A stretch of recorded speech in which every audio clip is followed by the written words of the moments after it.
Hey, what's up, everybody? Welcome to the show, Paintball Passport. I'm your host, Joe B, and I have a very special guest here with me, which I am looking forward to getting into a lot of good stories with him. He's become a brother to me, all around great guy, ambassador for the sport, living legend, and even a previous teammate of mine. Um, so, yeah, it's going to be fucking sweet. But before we get into it, I wanted to give some shout outs, a couple thanks.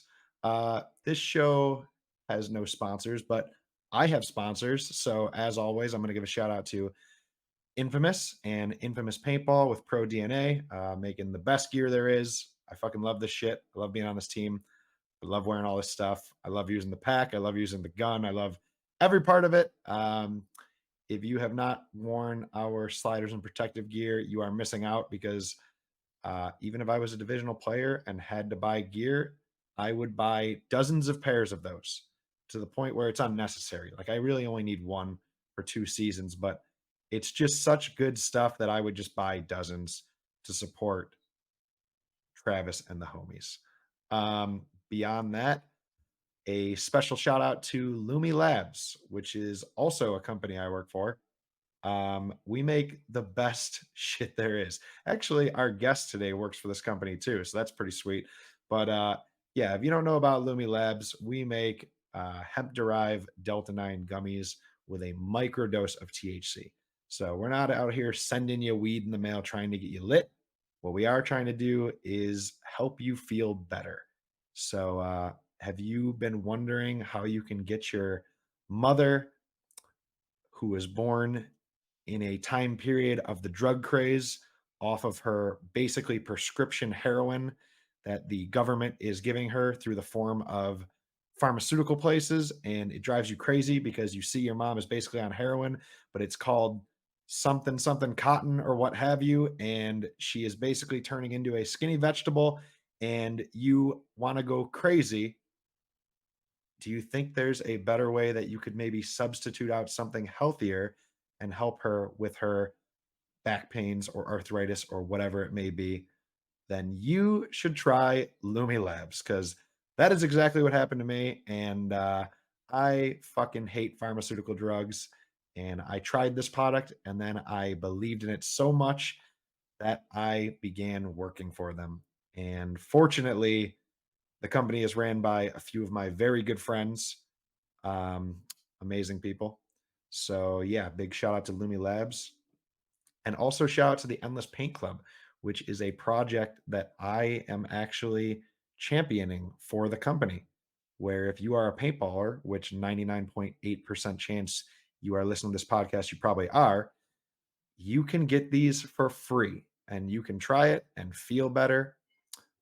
You can recover better. You can sleep much better, and you can share it with your friends and family and hopefully get your mom and grandma off of that bullshit medication. So sign up, endlesspaintclub.com. You're going to love it.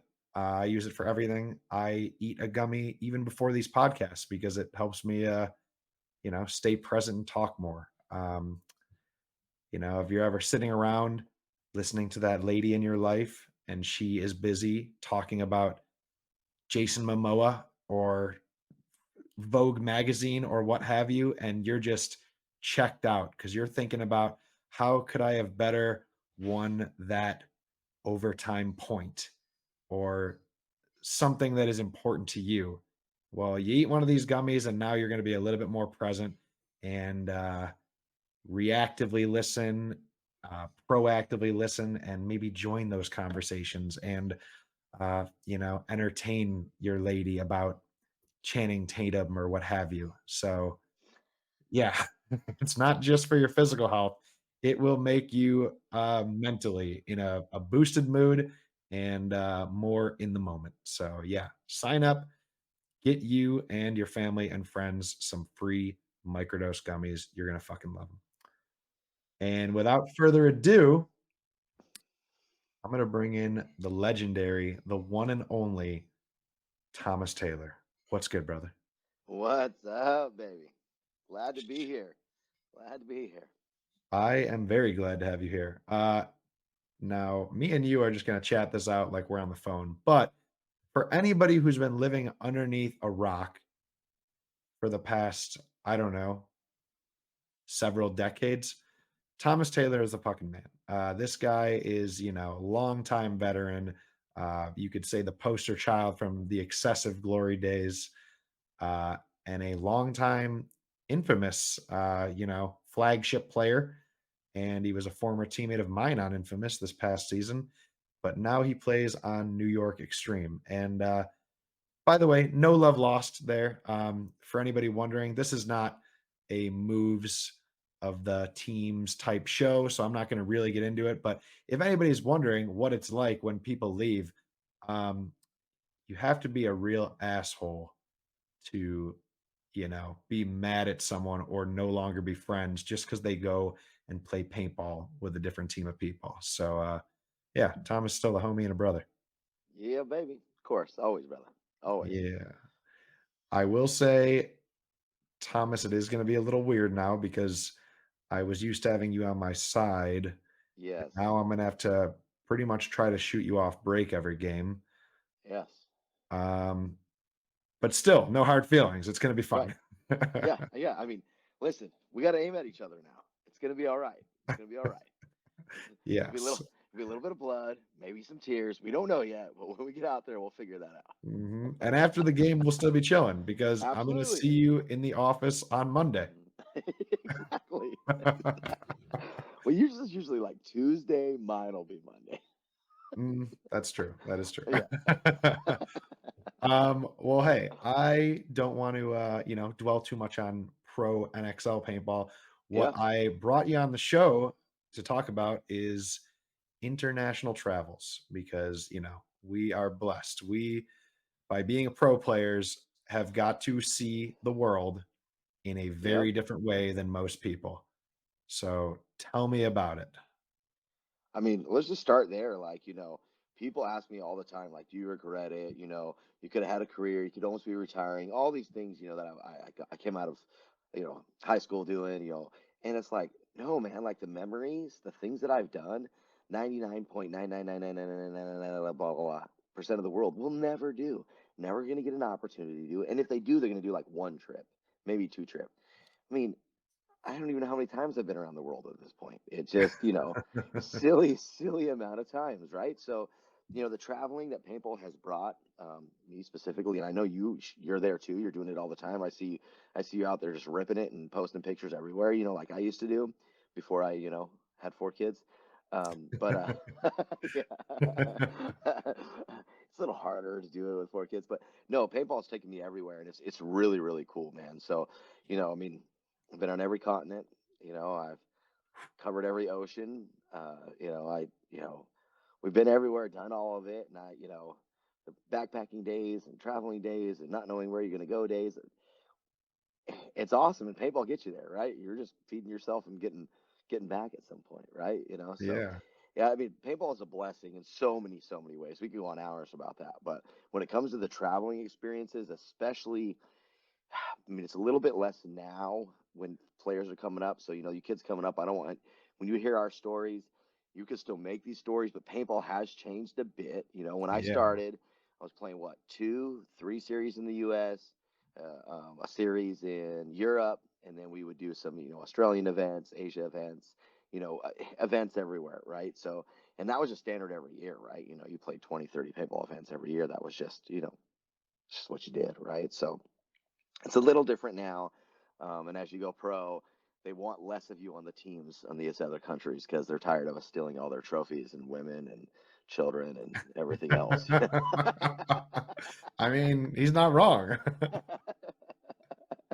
you know, but for real, there's still a lot of fun to be had. So if you can get over, especially if you're on a team that is going somewhere, you're a good player, and you can just get anyone to help cover one of these trips, whether it be Asia, whether it be Australia, whether it be Europe. I mean, I don't know how it is traveling to Russia anymore, but going to Russia was cool, right? If you can go somewhere and play an event, um, and it's going to be on someone else's dime, just do like we used to do. Get there, sell everything you own. Now you got this wad of cash, and you just keep traveling until it gets about yay small, and then you make sure you get on a Mhm. plane home. You know what I'm saying? Like you just Yep. go and let it rip with zero plans except for I'm landing here. I'm going to take off here in 10 days, 12 days, whatever it's going to be. Right. So, I find that's the best way to do it too, the no plan thing, and I'm happy you mentioned that. And that was something I was going to get into with you because over the course of my pro career, I've got to know you a little, and then from now living near you and playing on a team and housing with you for what last year we would have housed together for over 50 days because oh, yeah. we go in 10 days before the event, if not 11, 12.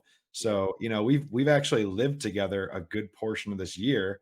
I've Absolutely. seen you more than most of my close friends and more than all my family. So I've learned quite a bit about you, but what I what I don't know is like, what you're like when you travel internationally. And that was something I've been curious of this whole year, but we're always so clocked in and focused when we're at NXL that you don't really have that. If we would stay up and share those stories, we'd be up till midnight. And guess what? We got to play them next day. So, Right. yeah, Right. like Thomas, when you travel, like what, it's hard to word it. Like, it's not what type of person are you, but like, yeah, are you adventurous? Are you, fly on the seat of your pants? Are you, tell me about it. Yeah. So, I mean, there's been many, many trips where there's certain times where I would go to a trip and be like, okay, well, I want to see X, Y, and Z, right? So you go make sure you see certain things like, pick a country. There's certain things you want to see, whether it be Yeah. a site or a beach or something of the nature. But it's for me, like especially back when I had zero like real life responsibilities outside of paintball and doing that like my most fun thing to do or my travel plans and a lot of this I want to just shout out real quick to Michael McLaughlin because he was my traveling partner, dude. We Mm, just went and ripped and it was awesome and he was like the one like introduced me into this whole idea of just traveling, right? So and shout like out Micah. what yeah, Micah, just great human being, funnest dude ever, funnest dude Yeah. ever to go traveling with. Really horrible at cribbage. I mean, you could ask him, just he lost so much to me, it was ridiculous.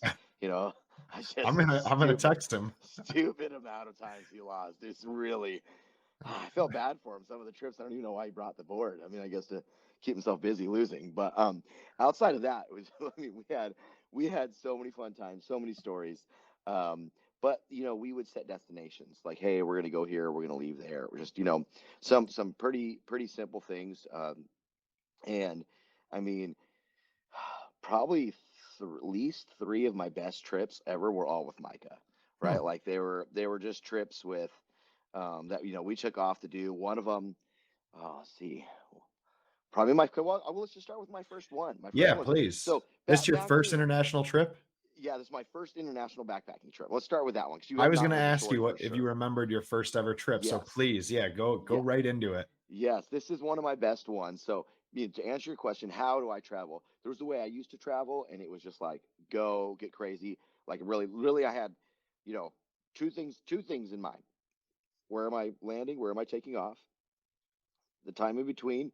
Generally not set. Maybe one or two destinations. Like I'm going here, but I didn't always make it to there because sometimes you just meet cool people and you find cool areas. Yes. And then um, only bring what I was willing to sell, right? So Mm, so I would have two bags. Usually one was like a backpacking backpack. I like the hiker one, but like it was like an in between one, yep, right? So I'd have one of those that could hold like basically 4 or 5 ish days of clothes, right? And then maybe a book or something, but not a lot. And then I would have the gear bag with everything. And then my goal was to go there, and everything that was in the gear bag would be sold. So everything was gone, right? So sometimes it was a couple guns, and then everything down to socks and underwear. Anything I wore, cleats. None of it was coming with me. yep, It was gone. I'd sell a package deal, some stuff like that, because I figured, well, paintball was obviously a lot different back then. We got a lot more gear, but also I could just rebuy the gear, and I yeah. would go to Europe and I would sell it for more than retail here in the U.S. Mm, And right, because they had the exchange, so theirs was more expensive already anyway. So I would sell used yeah, gear for more than it sold brand new. So here, and then I would just, if I had to buy new gear when I got home, I just buy new gear and so just put that to the side. So those are really my only rules. Bring what you're willing to sell, so you have traveling money and you don't have to pack it around. And then have the leaving flight already booked. That was a booked. I wasn't gonna have to worry Got about it. when I was left. So whatever team was flying me over, whether it was with Excessive for all the years or some other teams, just this is when I want to leave and this is where I'm leaving out of. And then I would figure out the rest. So, but very first trip, Mike and I, and I hope this is the first trip. This was many moons ago. So if it's not the first trip, whatever. It was one of the coolest ones. Micah will agree. Um, Micah's sister was out there working, living with her husband, and I think it was Belgium is Oh, where she was at. And sweet. we had done we were in. So I want to say if it was the first event, it was Germany. Yeah, it was Germany or France or wherever we took off from. Um, so the all I knew is we're going there, and then we're going to go to Belgium, right? So that's what like we got to get to his sister, and so I'm new to this. Never been to Europe. I get over there. I'm a little freaked out because no one really speaks English, and Yeah. some people do, but they don't. And it's just when you haven't done it before and you're out of your element and you got to catch. So first it was like, hey, we got to get in a little train to get to a train station. We don't have a lot of those over here, right? At least Hmm. not where I grew up at. And then it's like, oh, we're gonna get on a sleeper train and we ride a sleeper train to this destination. Hmm. Like so. That whole experience my first time was like just crazy. So like, what, you get to sleep on a train? Like, what do you mean? Like, just that part of it. But then going to the train stations, you get there and you're looking up and you can't read the signs, right? Because you're like, well, wait a minute. So which one are we getting on? But we would figure it out. We'd have like maps and be pointing at things, and you didn't always get on the correct train, but it got me in No. the general direction. Yeah, you're Like like, those words look close enough. It must be like North version and yeah, some of the words are like 17 letters long in Germany, Belgium, Netherlands. You're like, what is this? What is this sign? yeah, because you don't right, you don't know, and then you're getting off. You have to get off at a certain stop, and you get over. I think on that first trip, multiple times we almost got kicked off the train because we would sit in the wrong like class of seats. Like, oh, these ones look way more comfortable. Let's hang out here and play cribbage and take naps and stuff. And then some conductor would come by and be like, "Okay, I don't speak your language. I don't know. Point me in the right direction, that type of thing." You know, and then after we realized you can kind of get away with it, we might have cheated the system and done it a bunch after that, right? But Mm, you're like you're risking that line if you get like a conductor that wants to kick you off, like he yeah. can he can send you. But we just play the dumb American card most of the time. But some of those train rides, just in traveling alone, are awesome because you're going through country, you're going through areas that are just absolutely beautiful, right? It'd be stuff you just don't get to see around here very much, Mhm. right?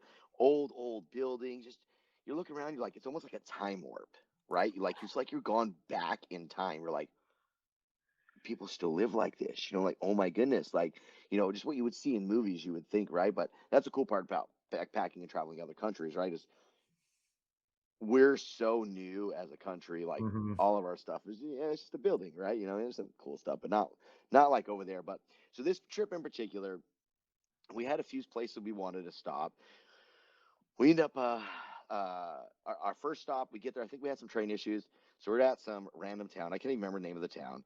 And he wants to stay at what are the ones called where it's not a hotel. It just has like rooms and Hostel. a hostel. Yes, thank you. My Right. favorite. So yes, yeah. So we're gonna stay at hostels. It's like $10 a night, dude. Yeah. Right. So you're like, cool. So we roll up and I can't even remember how we found it. I think we were asking around a town and people are like pointing us. We roll in and we come in and it's just a bar downstairs. Like everybody's getting wasted. It's the middle of the day, and we're thinking like, what the heck? Like where is it? Well, like the hostel's just upstairs above this bar, right? So like you paid them, you walk upstairs, there's a room with like 8 beds in it, and you're like, cool, you just throw your stuff on a bed. I guess there's a code, you don't steal each other's crap. We took our wallets and stuff. So we hang out for a little bit, we come back, we meet both rooms of people. Everybody's like your best friends, dude. It is the coolest thing ever. They're like, hey, Instantly.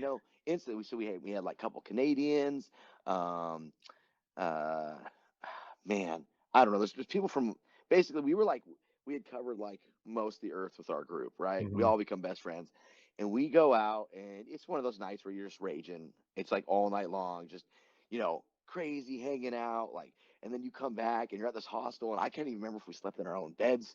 What doesn't even know? Like there's beds everywhere, right? Like it was just, it was the coolest thing ever because everybody was like on that same path of like, I'm just, I think that's what made me fall in love with traveling right then. Was like Mhm. that night, we're like, oh, it doesn't matter what country you're from, what you Yep. speak, what your color is, your height, none of that mattered. You were just people on a mission to go have fun, Yes. right? Just absolute fun. Wherever the night takes you, wherever the day takes you, you're just gonna end up there, right? So I think we end up staying there like an extra day because these people are so cool. We're hanging out. Typical thing. Didn't go to our next destination. Then we go to Belgium. There we had to end up, I think we stayed in a hotel at that one. But then we have to go meet his sister at some bar where she's at, by where she's at. So I think we like taxi cab over there. I can't remember how we get there, but I remember it wasn't like too close to our hotel. And then we go to this bar, and it was like one of the coolest bars ever. Every drink you got there, this is the coolest thing I always remember, Belgium, had a specific cup, glass for that one. You weren't allowed to drink it out of anything else. So no matter what you ordered, they would pour it in like a Hmm. specific glass. And it was like, like when they should like wine tasting, but these were, they were beers. They were not, it wasn't wine. So like, oh, you got to drink it out of this. It tastes better. Dude, we stayed there, I don't even know, 4 or 5 in the morning. And we're having a great time. His sister's awesome. And then we go to leave. Well, there's no cars to take us back, right? And we're like, well, we're not calling anybody with a cell phone, right? So we're like, we're just gonna hoof this thing, right? It starts pouring rain, not just like raining. It is pouring rain. So whatever, we're having a good time. We're going back. At some point, we come to one of those intersections. They're cool intersections, and there's like a fountain thing with this majestic horse and some dude riding it. So of course, you got to climb this thing and ride it yourself, right? I mean, you For can't just leave sure. it there. I mean, that's a must, right? So uh, and it was one of those awesome nights until of course you're about to leave, and then we almost didn't make the train, didn't make the plane, which was pretty typical for a lot of my European stories, Mhm. because there's so many things that could just go like wrong getting out of there, especially once again when you don't know how to read all these signs, 100%. right? And there's 18 train terminals, and they're all very long runs, and you were like, "I thought I was on the blue," and they're like, "No, no, no, the blue would be later. You're on the red now, and it's the other way," and you already showed up a little hungover, and you're, like, dragging a backpack. It's it's rough.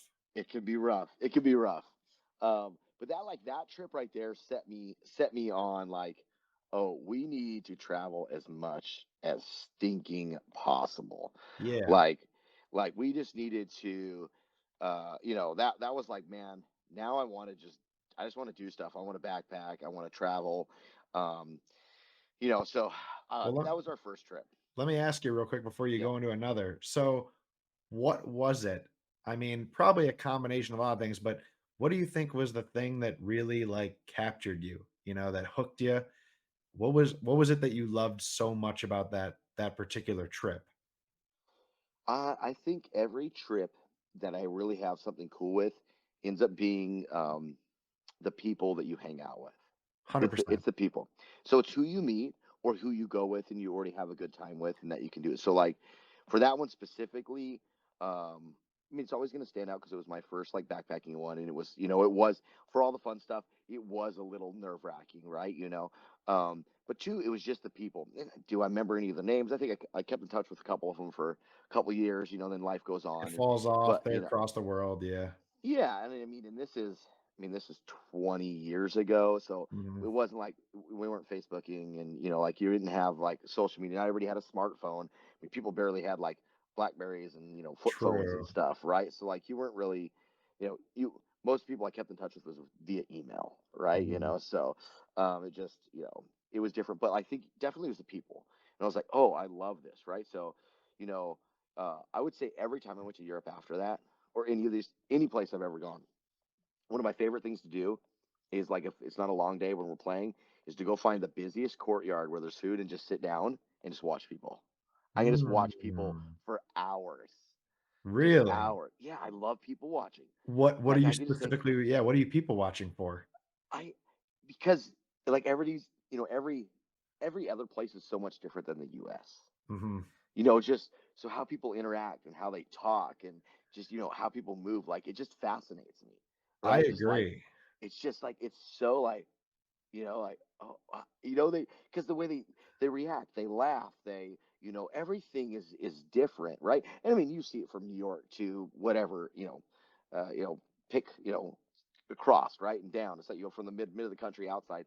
We all have different things, but like going to other places like that, and people watching, like if I go into a big city anywhere in the U.S., it's just all the same thing, really, Mhm. right? You have to go to like a farm in New York to get something different around here, right? 100%.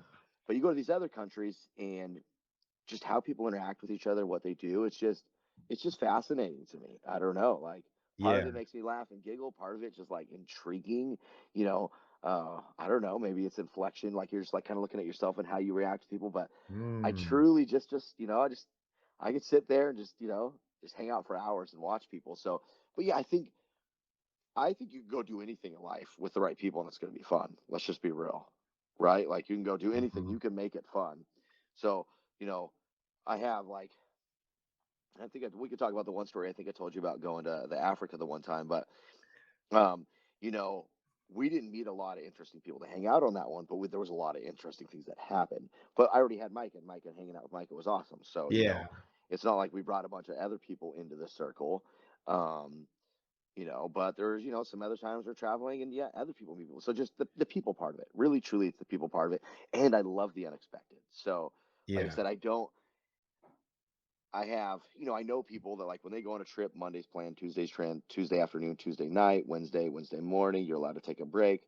And I'm like, dude, when you get done, all you did was follow an itinerary. Don't you do that like 5 to 7 days a week for your already? life? Yeah, dude, I you know completely agree. Well, this is interesting because I know me and you are alike in many ways, but by, asking these questions I didn't get to for a year, I learned that me and you are much more similar than I thought because we have the exact 2 favorite reasons for traveling, like, it's the discovering new shit, like, you're not gonna find us, going to an all-inclusive resort and just, like, going by the itinerary. That's kinda like when you go to Disney and you're like, "Alright, follow the agenda." And it's the connection. It's that weird thing where, and I already knew that about you. You're a people person. You're charismatic, outgoing, very extroverted, high energy dude. But yeah, I mean, I should have guessed that you were probably the same over in other countries where there are other people. It's been eye opening that I see them as extroverted here. But when I talked about over there, they're maybe a little bit too intimidated and they're not as extroverted. It's like they kind of go back in their shell rather than trying to engage in it.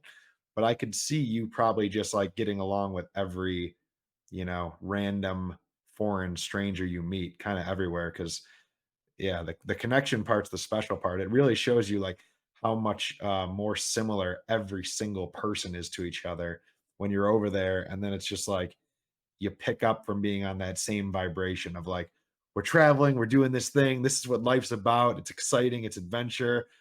Let's go fucking love this day together. right, right. It is. It's truly cool, and I think everybody should do it at least once or twice. Go travel a couple countries. Or if you're for Europe, you can knock out a lot of countries all at once because it's they're fairly small in the grand Very scheme of close. traveling. And Yeah. train rides are like 30, $40 country to country. It's almost like Mhm. traveling in the States. It's easy. Yep. Exactly. Um, but yeah, that's cool. Yeah, I mean, right? It's if you know, you got to have fun. You got to enjoy it. And, I'm not saying a full itinerary couldn't be fun. And there's trips that I've banged out a lot more things on than, other trips. But man, when you got free days, those are the best. Yeah, and I'll say there are certain trips you have to kind of have itinerary because you're not gonna go to Egypt and not see the pyramid and the Sphinx, you know? Right.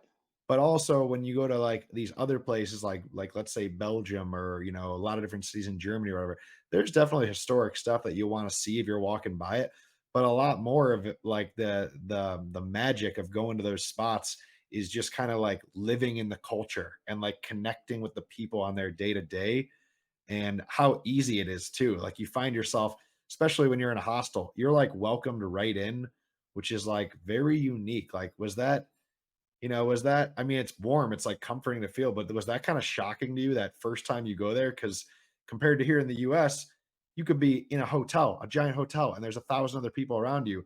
But it ain't like that. You don't then go out that night with anybody in this hotel, you know? No, you don't even talk to people in the hotel You besides know? like in the elevator, like, Yeah, yeah. Yeah. excuse me, can I ride with you? You know, you know.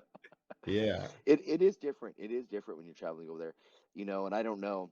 I mean, there's some countries you go to and like the locals aren't as welcoming, right? I won't name any of them so I don't dime anybody out, but you still you meet other people there doing the same thing. And I think that's kind of cool about going to other places, and maybe people coming over here and I just don't see it are traveling and when they're traveling, they're going to places where there's other travelers and they're having the same experience here or in California or wherever they're going. Like maybe people come in and get that same experience. I'm not sure, but it feels harder to do it here because it's so massive, Yeah. right? And there's not like there's cool things, but there's not near as much history, right? Like 100%. you're not gonna go see the Roman Coliseum.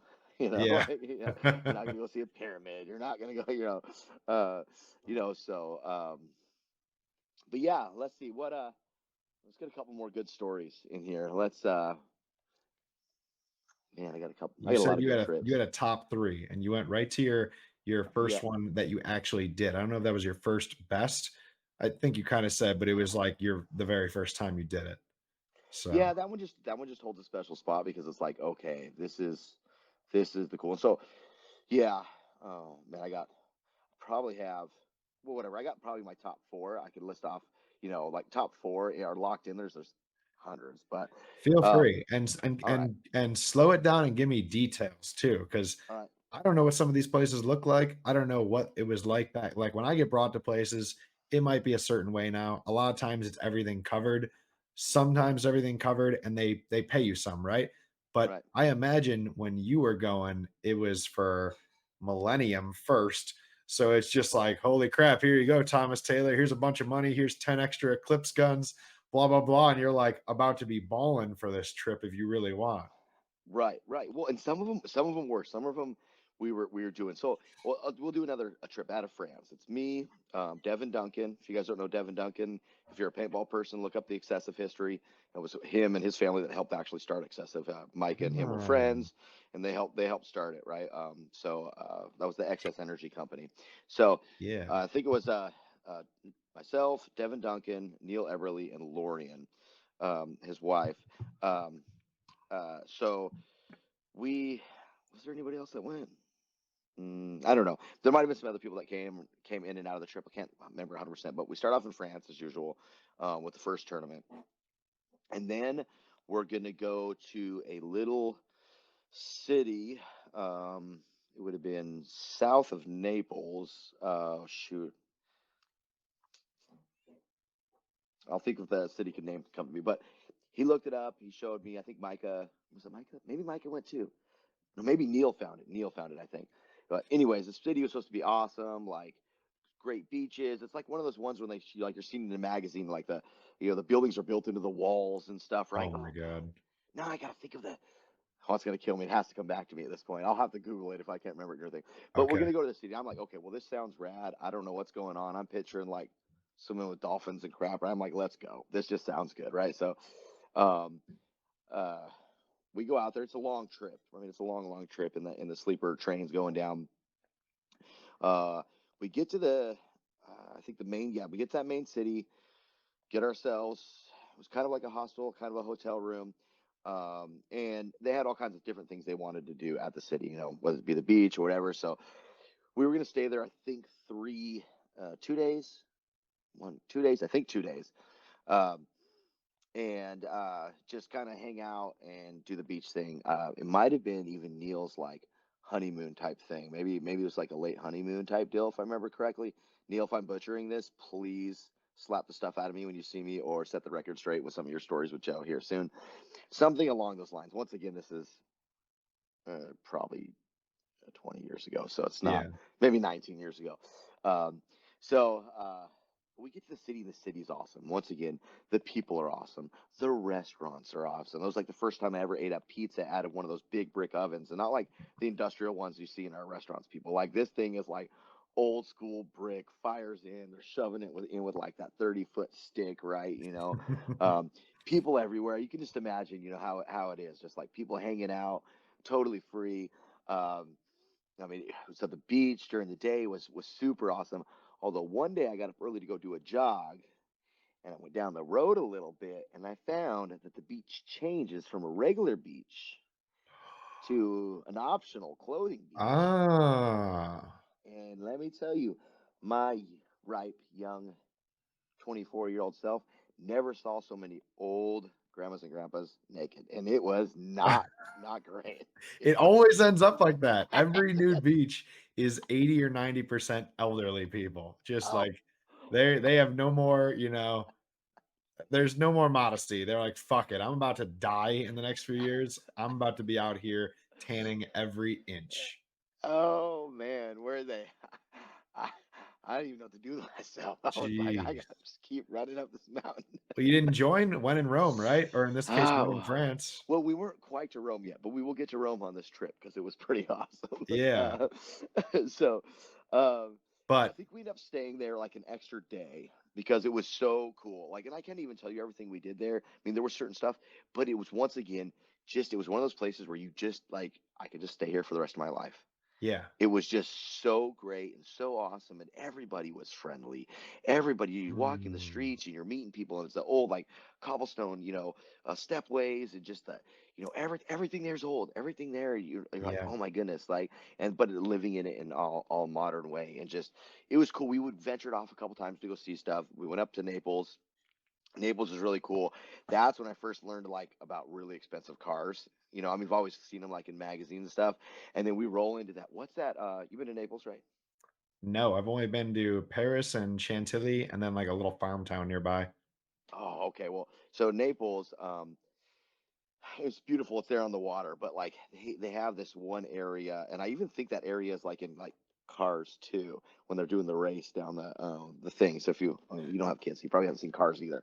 Joe, oh my gosh. Is this where they I know. Is this where they do like the Formula One races sometimes? Yeah, I know what you're yeah. talking about. I forget Okay. the name of it, but yeah, super famous for like the French Formula One, maybe even the whole European championship is there. Yeah, it's super cool. And Devin Duncan, he knows about the stuff. So we're going in there, we're checking out. He's telling me about these cars. I mean, the amount of money in cars just sitting in this little plaza was mind-boggling. I'm like, oh my goodness, but that area was real cool, beautiful. That whole coastline there is just it is magnificent, dude. It's like God's Mhm. country. I'm telling you, it is great. So we end up spending like an extra day down there. Just because it was just so beautiful. No one wanted to leave, but we needed to go to Rome. So that's where we were flying out of. And we had all the stuff we wanted to do in Rome, right? So um, we take off eventually. I think we ended up between leaving France and leaving that coastline, there's like 5 days. And just having the time of our lives. We go to Rome, and Rome, I mean, the Colosseum. You've been to the Colosseum? Oh yeah. Right. That is, It's I, amazing. yeah, it's hard even to put it into words. Like, I don't know that you can just like see the videos and the pictures and like people walking around. I think you can get an idea, but till you're there and you're like, And you think how about the date and you're like, I don't fucking understand how they put this this has thing been up. here for over 2,000 years. You're And like, it's crazy big, heavy architecture, and it's like unbelievable looking detail in like right? some of the things sculpted into it. You're like, yeah, it's crazy.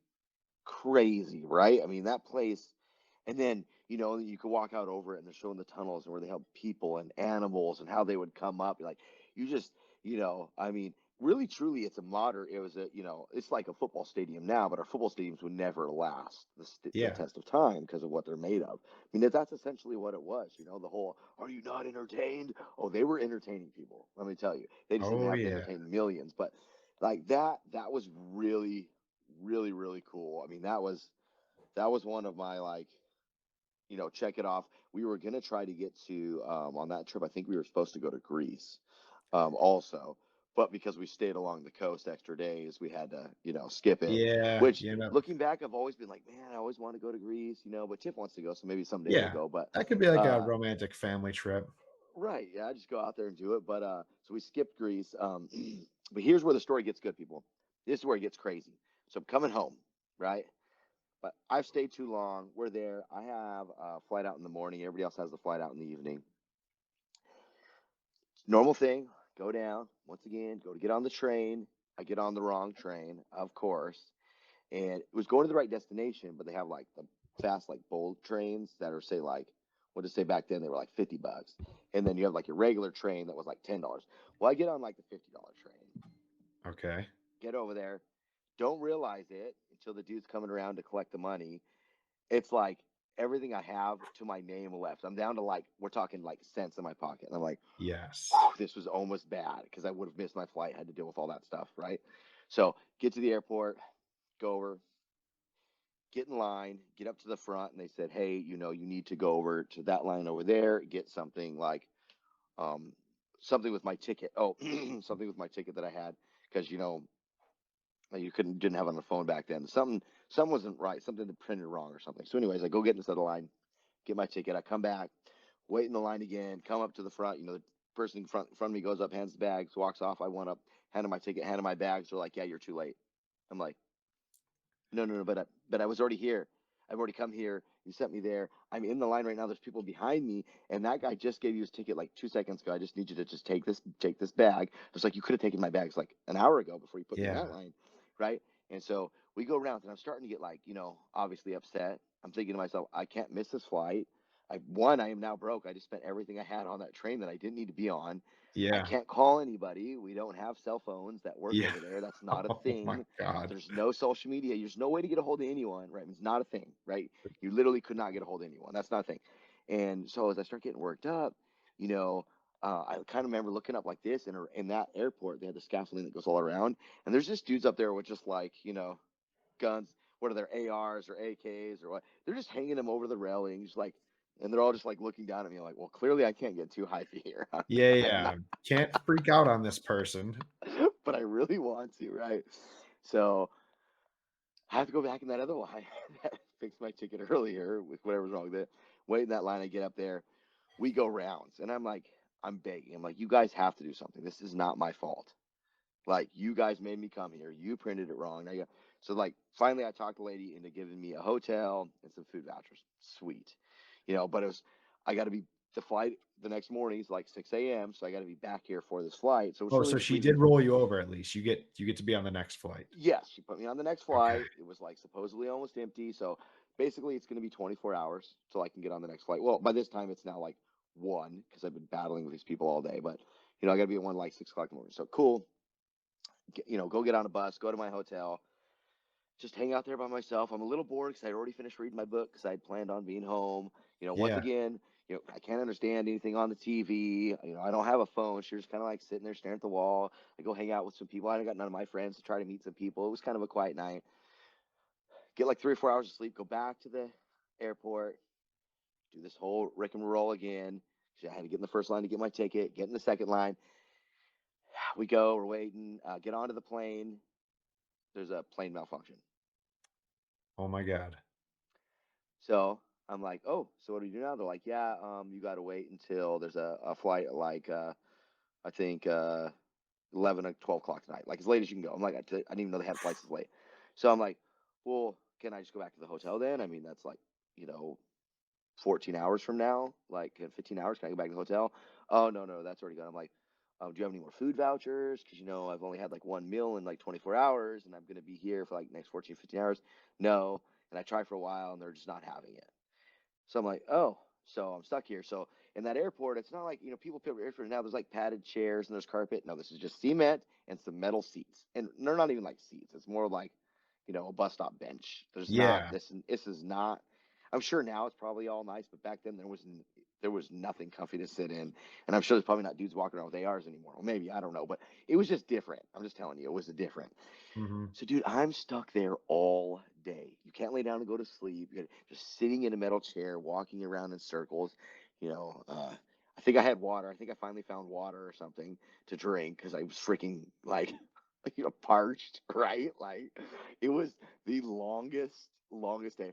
Got on my flight that night, flew home, had some airport food or whatever, or airline food, but it was from the most like one of my awesome like top four trips to to start with. It was the most grueling 48 hours of my life. I was like, I believe it, dude. it was so it was so brutal. remember landing. I'm trying to drive home, and my dad's working like halfway. I'm like, call my dad. I'm a grown man. Dad, can you feed me? I'm so hungry. I just want lunch. He's like, "Are you serious?" I'm like, "Please, I'll pay you back. I spent all my money, and I haven't ate in Oh, 2 days." man. you I know? love it, dude. It's funny because yeah, I was gonna ask you if you had any struggles. Everybody always Yeah. wants to share the good stories, but a lot of these paintball trips are like they are not pretty. You're like, oh, I survived some stuff, or I MacGyvered it, I figured it out, and it makes a good story. But during, you're like, you're going through it. Like it's like sometimes you're at that point where you're like, okay, I literally have $23 left, and we're here for several days. How are we gonna make this happen? Yeah. And it's crazy, dude. It's so fun. Loaf of bread, one bite at a time. Yeah, Yeah. yeah. Wild. Dude, I can sympathize with this being stuck in airport purgatory thing. I've had a similar situation happen, and I'll share you the story real quick because I've never told you. But yeah, one of the times I played an Asia event, at the end of the event, I'm like, out of money that I had made or brought with me. Normally, I have a few credit cards for emergencies, but a lot of them were getting turned off from like what they thought were fraudulent charges. And I'm flying home, and one of my multiple connections was through Hong Kong, or no, no, not Hong Kong. The other one of the really, really big Chinese cities. Um, what is the other one? I don't know. I'm blanking on it. Humongous Chinese city, massive airport. So Okay. I'm like, oh, no worries. Well, you fly in, and I am the only white person in this airport, which, like, I don't care about that ever. But people are like coming up and like asking me questions as if not like you're a celebrity, but they're just like, "Oh, what are you doing? What are you doing in China? What are you doing here?" Like they're just confused. And I'm like, I don't know. And I'm like going through like the immigration line, and then like a guard walks over, in like military gear, AR type guns and stuff like that. And he's like, "Actually, you're in this line, sir." And it's just only me to this other line, to the Americans line. And then everyone No. else next to me is like Chinese or mixed tourists. I'm like, all right. So I go over there, and it is a process. It's not just like a here's my passport, go. It's like, all right, give us your passport. And then like they're like, actually, we have some questions, and just like an interview for like a half hour at the only person at this booth. And then they're like, all right, we will keep this and we'll give it back to you when you're boarding the plane. I'm like, oh, well, my flight's not for like 18 hours. It was that long flight. So I'm like, so I was hoping I could leave the airport and explore this area. And they're like, no, you don't have visa here. This is a connection for you. You can't leave the airport. I'm like, "Oh, okay. Well, I guess can I like go to different terminals?" And they're like, "No, you can stay in this terminal." I'm like, "All right. All right, cool. I guess I'll see you at the gate." I step out, and I want to say it was like 8 o'clock PM or something like that. This terminal is humongous, like 50-foot ceilings, giant. It looks like the Hall of the Gods, you know what I'm saying? Like humongous. And there's like only a gate every like 50 yards or so. Like they're pretty spaced out.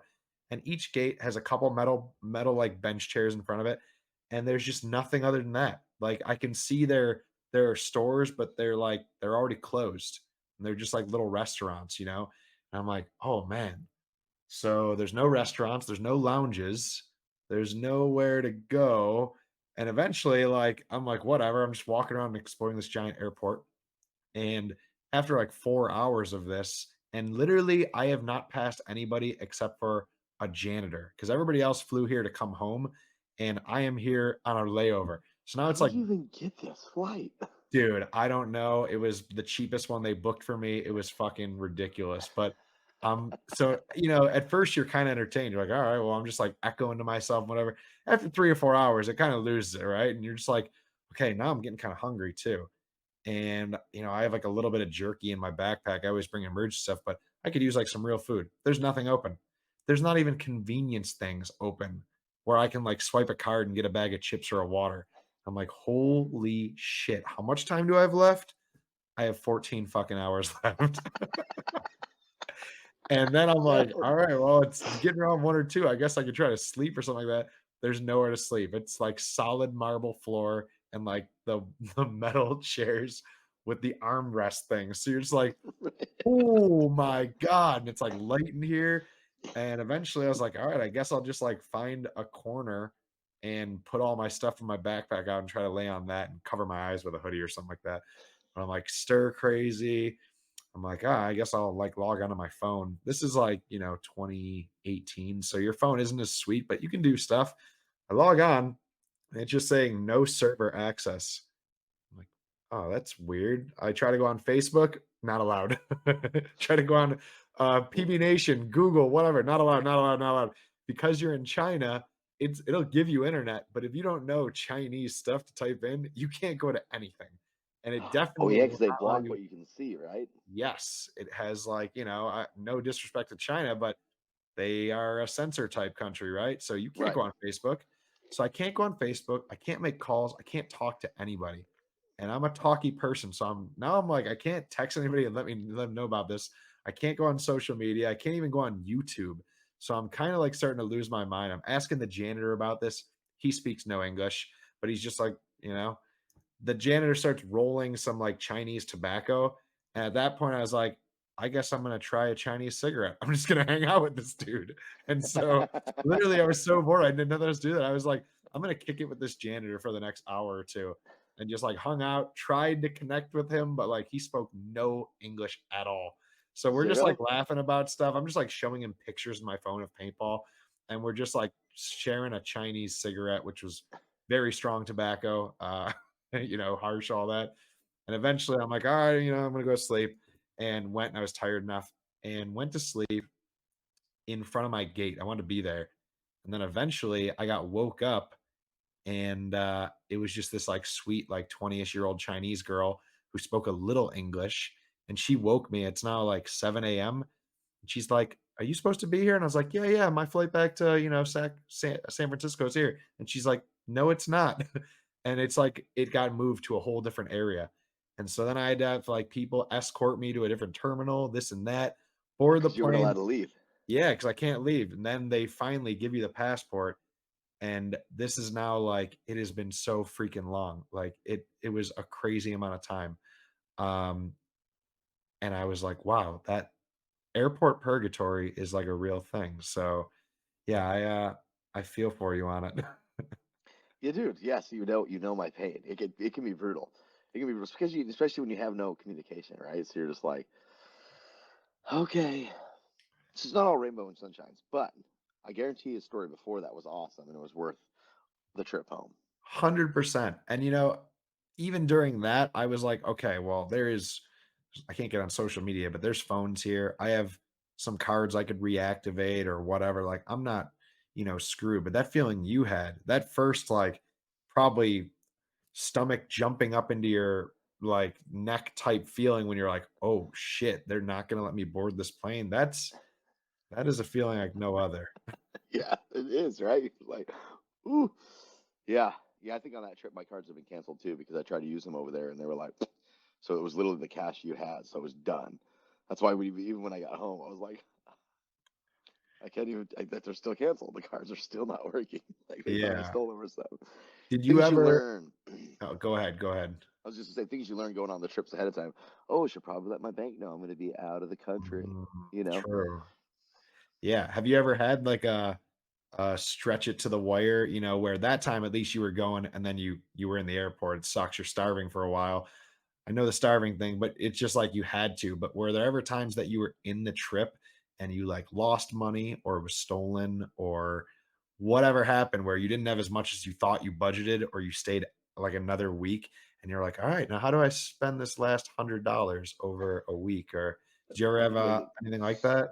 No, I think that one was my worst one. I think without trip was. I mean, that was probably the only one, and it was more that that first like 5 days because we were having so much fun. We spent so much money, and then I knew I had to budget it, but I had budgeted it up to you know, the train ride. So Mhm. I got on the wrong train. Dang it. Oh, God.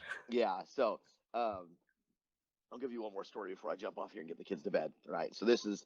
Uh, This is the one you've heard some of this, I think. So we're in Spain for a tournament. That was Spain, right? They had a tournament right there on the beach. It was super super cool. Like you just leave the hotels, walk down to the beach. There's a tournament. This is back when paintball was doing all kinds of cool stuff, right? Um, I think we'd flown in early and hung out in Spain for a little bit. I can't really remember. It's kind of what Mike and I did. We were going to stay maybe 3 or 4 days afterwards. Um, Everybody takes off. We've had a good trip already. It was one of those awesome paintball tournaments. There's all kinds of stories about the paintball itself, what we did as a team. But afterwards, we want to go to the Rock of Gibraltar, right? So, like those of you that see that one bank, it has the big rock. We wanted to go to that. So, we go out there one day, and they have this whole tour where you can go through it and around it. And Mike and I kind of like leave the tour and get lost, and we just go start exploring this mountain ourselves. And then you have to kind of like be in it, and there's some roads. We decided to jump a fence, and we're gonna climb this rock, right? So we're climbing way, way, way, way, way up there. And we get up there, and we're just looking across the ocean, and we're looking out there. It's like, man, this is crazy because you're so high. And then way out in the distance, it looks like you see this tiny like sliver of something. I'm like, I don't think that's clouds, man. I think that's land. He's like, nah, nah, nah. So we're going back and forth. We're talking about it. We're like, well, what would it be? So we had to figure out. So eventually, we come back down. I don't even remember if we got back with our group. We might have just joined another tour group at that point because we had lost ours, right? We get in there and we find out it's Africa. We're like, dude, we had some other plans with, but I'm like, what? We could go to Africa. I've always wanted to go to Africa. Let's just go to Africa, right? We might So never get the we, shot again. yeah, like, dude, let's just go. It's right there. You can see it. If you can see it, you can get there, right? So we asked around some of the touristy place there, and sure enough, there's some ferries you can get. So we book like the earliest ferry, go back into we were staying there right there on the beach, and was it Madrid? I think it was Madrid, something like that. Um, yeah, I think so. Anyways, it's right there, right there on the beach. So we stay there for another night, then we go back. We get on this ferry, and this ferry ride is long, by the way, bro. It's way farther across than you think. I'm getting a little ocean sick, but we get on here, we go and we find out it's Morocco. That's all we know is we're going to Morocco. I've never looked it up. I don't know what Morocco is. I know nothing about it other than it's a piece of land on the other side, and it's Africa. So we get to this ferry thing. We come out and we're looking around, and it's not quite as touristy as you would think. Like, huh? Like, hmm. Touristy. It's Yeah, a we're like, beach, right? It yeah, must be touristy. way, it's way different on the other side. When you're in Spain, it's like a whole like manicured, beautiful beach. This is like we come off and it just was more like I wouldn't say dirty, but like dusty, right? It's like we literally have changed continents, right? I mean, it's not same, not right. And we're just like expecting to see like little shops and people do stuff just like when you're traveling Europe, because we. At that point, I really only traveled to Europe and probably Australia, right? I hadn't really done other places. So I'm like, you know, so I think it's Micah sees like a taxi cab driver or someone, whatever they call them there, right? And says, "Hey, just take us to downtown." It was a little bit of a language barrier, but we get there. He's like, "Cool, downtown." So this dude's driving, and we're driving up these roads and these like old buildings, and like I'm thinking, when are we going to get to this downtown, right? Like where is this downtown? And then he comes around this corner and just stops. And we're like, yo, and he's like, yeah, yeah, get out, it's here. We're like, but Where? there's like what? There's just like maybe these are houses. I don't know. I don't even really see any people. Like you're like, what? He's like, here, yeah, yeah, get out. He's like, just it's just down there, and he's like pointing.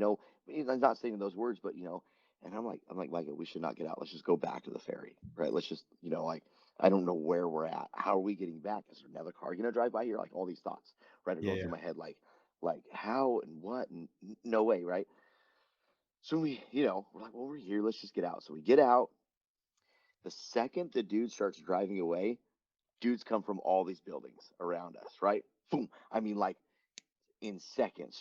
And I'm like, oh, shoot. So I'm like instantly into, well, there's more of them than us. So I'm going to run. I know I'm faster than Micah, right? He's wearing flip flops. He's probably, one of us is making it out of here. No, but seriously, I'm like, this is not good. And they come up and they're like coming at us fast, like at a speed where you think, okay, we're getting mugged for Seems a bit sure. threatening, yeah. Oh, 100%. And it's not like there's just like here. It's like around, right? So say there's six of them, just the two of us, Yeah. and they waited till the car pulled away.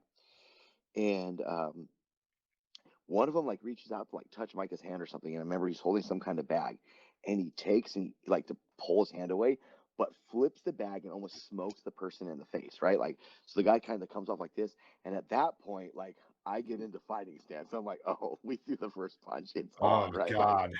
so like I jump back, getting ready just to hit the first thing you remember. Like, if I knock the first one out, we got a chance, right? Like you got to scare a group if you're gonna get into a fight like that, right? Yeah. And they kind of scatter.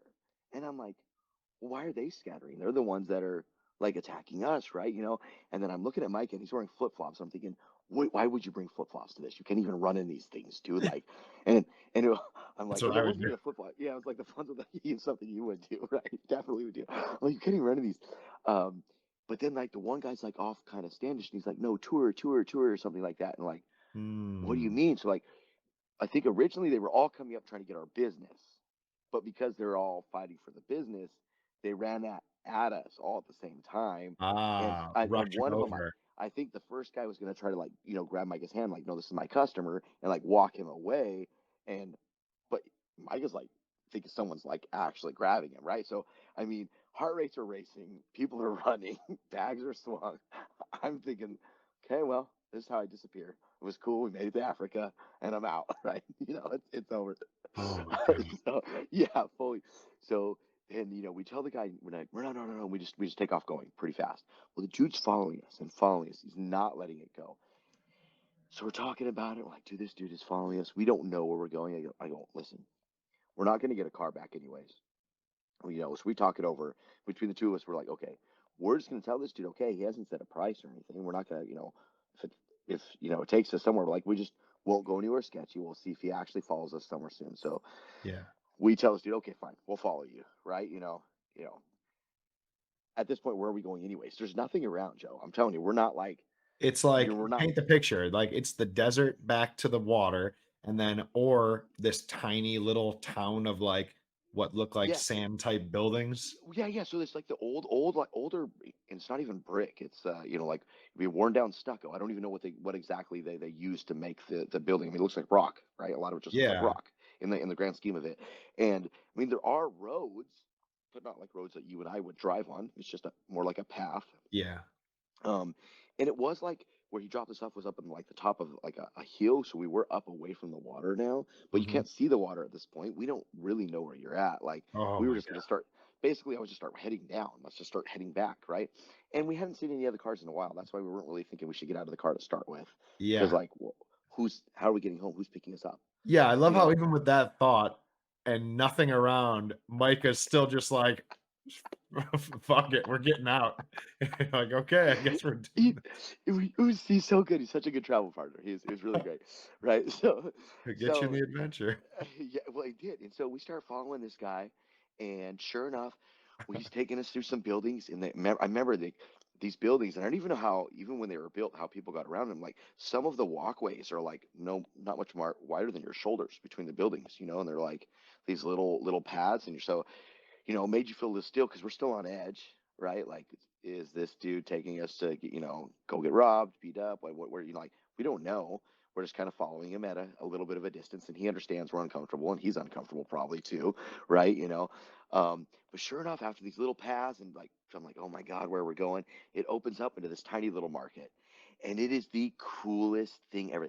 Everything there's handmade. I still, man, that's I have a salt pack. I still have like this little thing that they made, like one of those little like almost be like a chest or like a jewelry chest, all handmade, all wood carved, hand painted, Wow. like from that trip. One of my good friends, she passed away, was into orcas and elephants, and I had like got her like a little carved like thing like.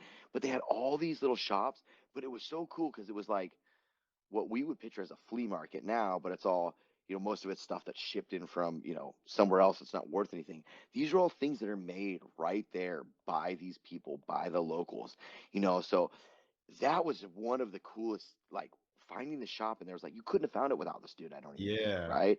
Once again, we didn't have smart technology to get you there. Yeah, there's no right? Like it, GPS. yeah, you're not getting there with, you had to know at the time. Now that's probably a whole different thing now, right? But we hang out there for a long time. We're just looking at knickknacks, doing stuff. Then the guy, uh, takes us again. We go to a bunch of other trails. We go up to this like building. The building goes this big brick building, and then it has like a walkway, and it almost looks like those like where they used to have like along the water, like the big long towers where you would like shoot ships and stuff out of, right? It almost kind of looks Like a like fort. that. Yeah, like a fort, but like, just where you'd be doing the war, like, Yeah, fighting yeah. out of or whatever, right? So we go up on the left side, we go into this building, we walk around, we get up there, there's some guys there. I think they serve us some drinks, like a little snack or whatever. This dude has it all set up for us, So we do that. He takes us, and he's going from building to building, all these other places. We're getting like a real tour, not, and just seeing cool stuff, meeting cool people. At some point, we figured out how to tell time. So I'm like, hey, we have to be back to the ferry at a certain time. So then he takes us to this last place, which is, probably one of his friends or whatever. But we get like basically it's a restaurant, but it's more of like a home cooked meal. Hmm. All authentic food. Had no clue what we were ordering. Didn't even, or just let them give us whatever, which Yep. was just absolutely awesome, right? Some of it I wasn't a fan of, but whatever. That's the point of being there. Eat some great food, and then the dude, gets us back to the ferry. We spent a full day there. It was the most awesome experience ever. Like it was so cool, but like w- that was probably, I mean, that's probably still one of my favorite trips. I mean, it wasn't as cool as seeing the Coliseum, and it wasn't as pretty as Naples or anything along that. But like that experience, being so immersed into a real like culture and getting a real tour from a Yeah. dude. He doesn't work for a company. He doesn't do anything. He's just hustling to feed his family, right? Yeah. And then he had it all set up, and we went into so many areas. Joe, you're like, nope, don't go into that building. Don't do it. This is the one. He's got us good now, right? Dark area, dungy smell, and then you come out, you're like, oh my God, that's beautiful. And there's a drink waiting for us. Wow, Oh awesome. my Like, God. like so. Yeah. So we took the ferry home that night, and then end up hanging out for another day or whatever along the beach, doing other stuff. But like that experience, the idea of like we had some kind of itinerary. I can't remember where we were supposed to go, but it doesn't matter. I don't even care because I'll never remember that. Hmm. Because instead, I got to go to Africa and get this wild tour and eat food I would never eat in my life, and you Yeah. know, just totally and get into a culture. It was yeah, I was definitely one of the coolest ones to this day. So it's pretty cool. That Uh, sounds incredible. that That's one that one was solid, dude. it's the immersion ones that like sometimes you tell certain people about it, and if you don't like paint the full picture enough, they're just like, okay, so you just walked around like a little neighborhood, whereas they'd rather go to see like the landmark thing.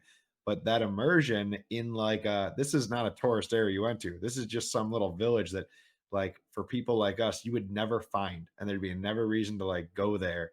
And then it does turn out to be like kind of the most euphoric because it's just like, holy crap. I'm like, actually, I'm not in like, what the rich people set up for us to see and where we spend the money. I'm in like the actual country. Like this is what their culture is supposed to be like. And man, there's truly nothing like that. I'm happy you got to luck out by, taking that different leap over that pond. And it's especially cool because when you did it, 20ish years ago, it was probably even more like being on the cusp of civilization. You know what I mean? Like Yeah, you're in that place where it's like time is frozen there. Like you don't see a cell phone or like a cool car or like a 7-Eleven. It's the frontier basically. And we get to be like randomly still exploring those frontiers before eventually, those it's all people are all gone. handed phones and McDonald's is on their corner and it's gone. And I think that's Yeah. the super special part. Absolutely, absolutely. Getting to just immerse yourself in what really a piece of history, right? Being like, once again, just taking out of time. You got to assume now most everywhere you go, I mean, technology is just so much different. Everything's Mhm. different, right? So, um, but yeah, I mean, traveling is cool. I mean, we could do this another time. I got a bunch more if we want to, another get another 100 episodes, and we'll catch up and hit a couple more of them. But like Yeah, we'll give you the top three. That was three of my top trips, and they were Sweet. really really cool. They were, so if you haven't traveled, travel. If you can use paintball to Yeah. travel, even better. Well, I won't keep you too long because you have a family and it's a little later here. But I did want to ask you a few quick, easier questions Yep.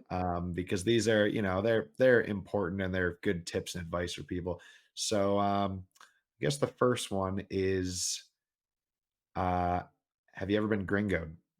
And this is my favorite topic. Gringoed is like, when you go to these places and you don't realize you're being scammed or like hustled or whatever. Like the easiest place, way to describe it is like when you're in Mexico, they'll bring you to like those timeshare things and you go Oh because yeah. you're like, oh, sweet buffet, free bottle of tequila. And then you will spend the entire day doing a timeshare tour, and then they try to sign you up, and they're very persuasive. So, have you ever, while traveling to any of these countries, been gringoed? I have not been gringoed. Wow. Hmm. Never been pickpocketed? Maybe in Rome? No, I have not been pickpocketed. I always kept my stuff in the front, Yeah, right? Anything that same. was afraid, yeah, you got to keep in those front pockets. Wow. Um, in only, I mean, in Asia or in Taiwan, there was like there's some areas where some people tried to pull me in, um, but yeah, I just ran or broke their arms off, or had a smack full. Like, yeah, one, I don't want any part of what you're selling. Two, Yep. I am leaving right this second. So Fair. those are the Okay. only times I've had anything like that. Well, you've done better than most people I've had on so far who have been like, "Yeah, I got, robbed the one way. They took my phone or I got scammed or whatever it may be." It's happened to me too many times to count, unfortunately. Oh, But it's fun. They're part of the story. Um, what was the most dangerous thing that's ever happened? I mean, that one sounds pretty up there just because you got dropped off in a town in the middle of nowhere with probably no service for any type of phone, but have you ever had like like a holy crap, I almost just died and I'm in a country where the hospital's not going to help me or anything like that? oh.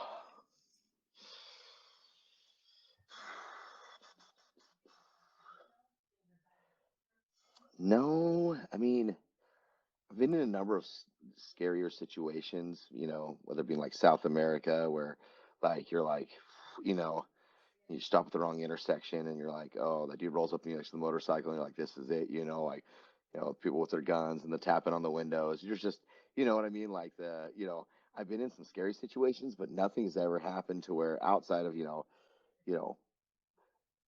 you're like, this could happen right now, right? Multiple Mhm. times where you're like, oh man, this might be it. But no, I've been fortunate to not have to like get too Hmm. far into it.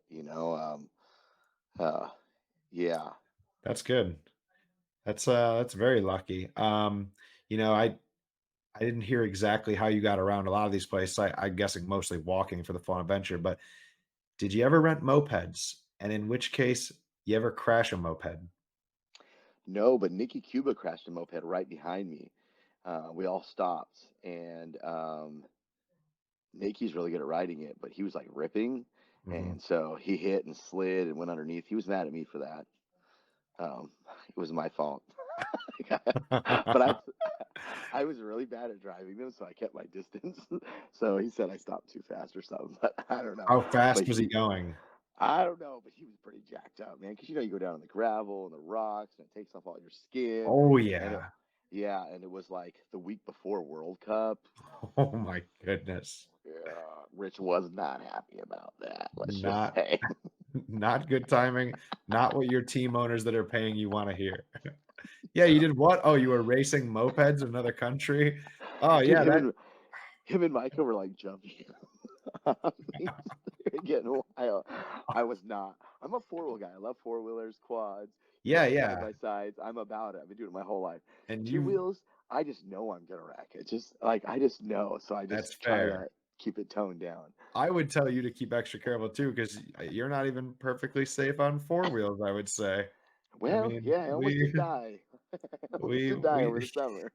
yeah, you did total somebody else's four-wheeler with your body as a human carcass projectile. That is very, very true. Yeah. Yeah, see, so I got to be careful on two wheels. See what I'm saying? I mean, it's Okay. for the public safety, I should not probably be on two wheels too much. Know thyself, and you do. So, yeah. Well, the last few would be, is there anything that you always bring with you? I don't mean like passport or charge or whatever, but is there something that when you travel, you're like, gotta have this? It saved me in plenty of situations or, whatever. Um, Honestly, the only thing that I've probably taken with me on all my trips was a Bible, and that's something that's just, Hmm. I always there. I've gotten lazier in my older age because it's on your phone, so I can read it there. Yeah. Um, but after that trip where I ran out of money in Rome, I would always keep like an extra like $100 in my shoe. So one, if I did get pickpocketed or robbed, I had money.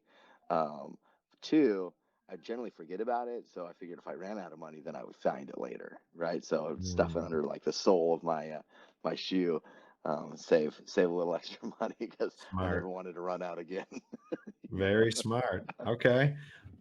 Is there anything that you always have to like do or get when you travel? For example, I know a lot of people that every time they travel somewhere, they are into getting some souvenir to bring home for their family. Or I like to get one article of clothing for the different textures or whatever. And I'm also probably going to try the local craft beer. Is there something that you always do in every place? So really, for me, it's just the food. Yeah, the food and drinks. I try to, if it's a food or drink from that area, I'm gonna try it. You have to get their local favorite. Yeah, sometimes it's a fruit, sometimes it's Hmm. food, sometimes it's a drink. A specialty type of drink. Whatever. But yeah, for me, it's the immersive things. I mean, yes, I probably bought a trinket from every place I've ever been, but once again, I want to be immersed. I want to know what it's like, even if it's horrible. And I'm like, oh God, I can't do that Yeah. again. But at least I said I did it. You're like, "This is what the people drink. I'm gonna drink it before I leave, no doubt." Right. Yeah. So Yeah, that for me, that's it. I wanna taste it, smell it, feel it. I want to be in it. Right. that's cool. Yeah, you've kinda already answered, my next question. Normally, I like to see, you know, what is it you as a person love to do most when you go places? Because some people travel to party, some people travel to, like, hike and get in the nature, some people travel for the art or, like, historical sightseeing, but it seems like you've pretty much answered that time and time again that you're there for the connection and, like, the people of whatever place you've just landed. Absolutely. Like I will see the artsy stuff, and I love the architecture stuff. I mean, if I Mhm. like the architecture stuff more than artsy stuff, if we're gonna get down to it, like Yeah, yeah. yeah, some of the buildings are just things that just blow your Crazy. minds, Yeah. blow your minds. I remember being in a church in Germany that the church was built on another church, so like between the two churches, it was like 1800-year-old church, and you're going Jeez. in there and you're like. I mean, obviously some of it's been updated and stuff, but like you could walk down into like the original church from like whatever it was, you know, 1200 BC or something. yeah, it's just something crazy, and you're like it just, to me that's just mind melting. I'm like, oh, this is so rad, Mhm. but yeah, it's the connections, it's the people, it's the and just what do you do? How do you do it? I want to see it, I want to live it, so Yeah, yeah. It's a rare opportunity we get to live because a lot of people learn about that stuff. The world is so big, you won't get to see and do it all before you die, but I think we're all raised thinking like, "Oh, well, I read a book about that or I saw it on, Discovery Channel or Animal Planet or whatever."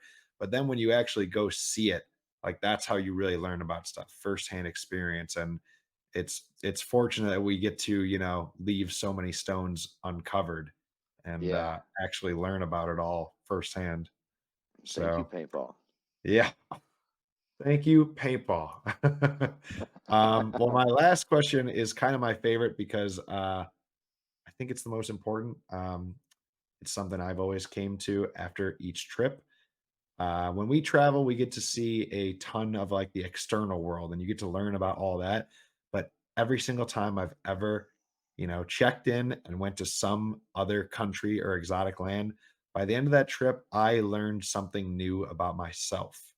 So did you find that, traveling to some of these places, especially early on when you were like 20, kind of becoming a man, did you learn new things about yourself, like, what you resonate with, or what is actually drawing you to go do stuff out there?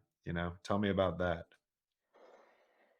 I think what I learned most about myself is how much I didn't um, just appreciate the things that we have here in this country, right? How Mhm. unappreciative I was. You go and you see, and uh, and it's really sad if you look around now. Everybody's always complaining about something, and something always needs to be fixed, and it can be better, and how horrible our country is. And until you go around and you see what most of the world does day in and day out, and how they live Mhm. and how they get by, and then you see how happy they are. Back to the people watching, you're like, so many people have so much less opportunity, so much less than us, right?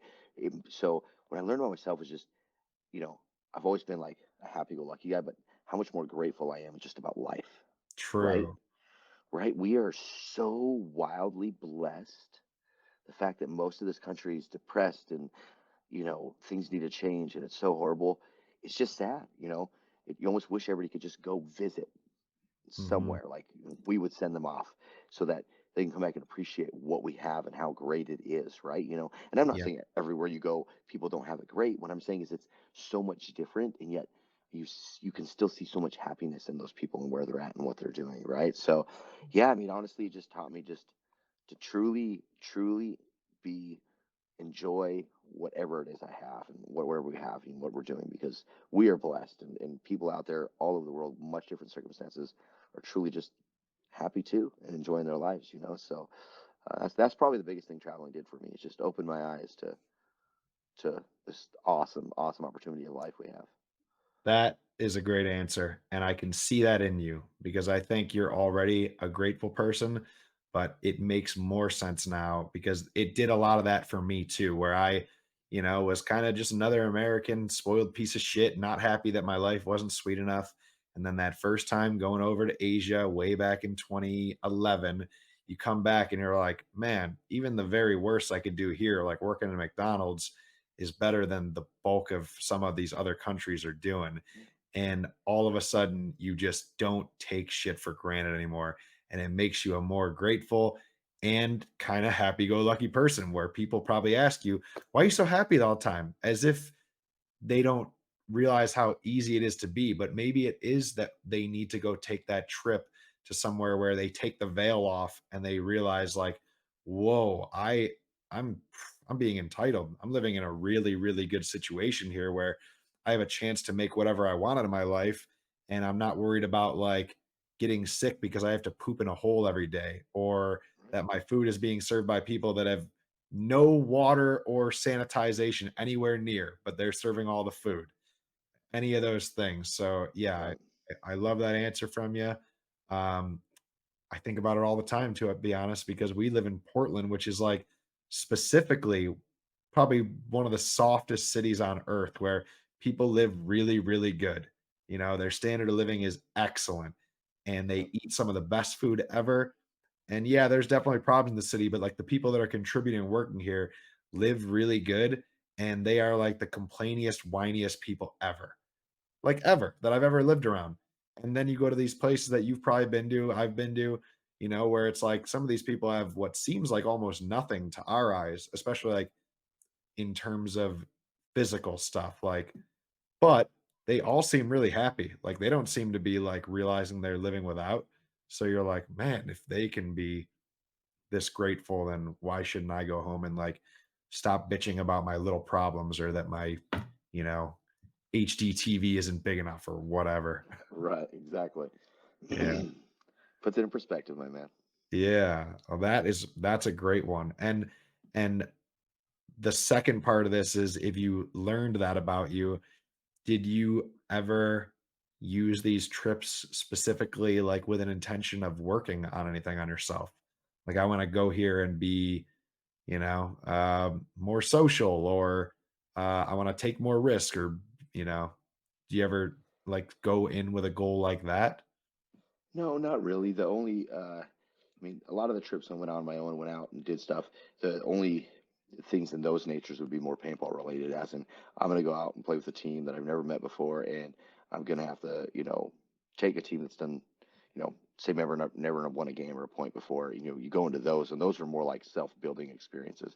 How could I help the people around me, make them better, right? When Mm, it came to the actual traveling part, no, not really. A lot of time reflecting and enjoying and just taking things in, though. hmm. That's good. Well, very cool, man. Once again, I know you got stuff to do tonight, Appreciate but that. it's been cool getting a little bit of a deeper look into like not only these stories you've had, but they tell me a lot about you. So I enjoy that part the most because connecting is my favorite thing. And I'm sure we'll be sharing more of these soon.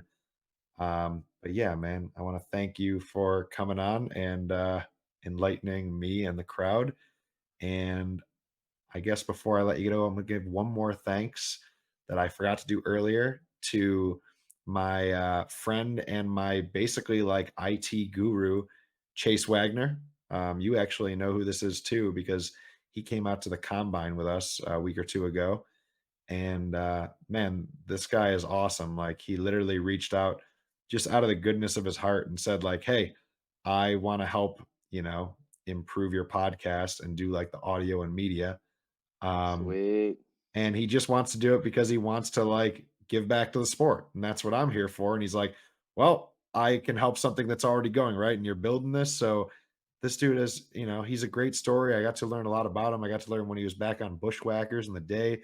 And then for Yeah. him to just reach out and just be like, literally, I want to do this just to help you for nothing and help my caveman ass that can't do most of this tech shit very well. Uh, Sweet. Shout out yeah, to Chase. literally, the episode looks even sharper today because he sent me this awesome digital camera on top of my laptop. He sent me a USB hub so I can log in or put in like multiple things. This like he really just like went above and beyond to like make the production of the show better. So, in the most respectful way, I consider him like my Jamie, but he's cooler because he's a paintball Jamie, like to the JRE, and he's my Chase, and he's done great at making this shit look much better and come out better. So yeah, big shout out to you, Chase. Thanks for being part of the show. Yes, sir. Good job, Chase. Yeah, thanks again, Thomas. You have a good night. All right, brother. God bless. Later, homie.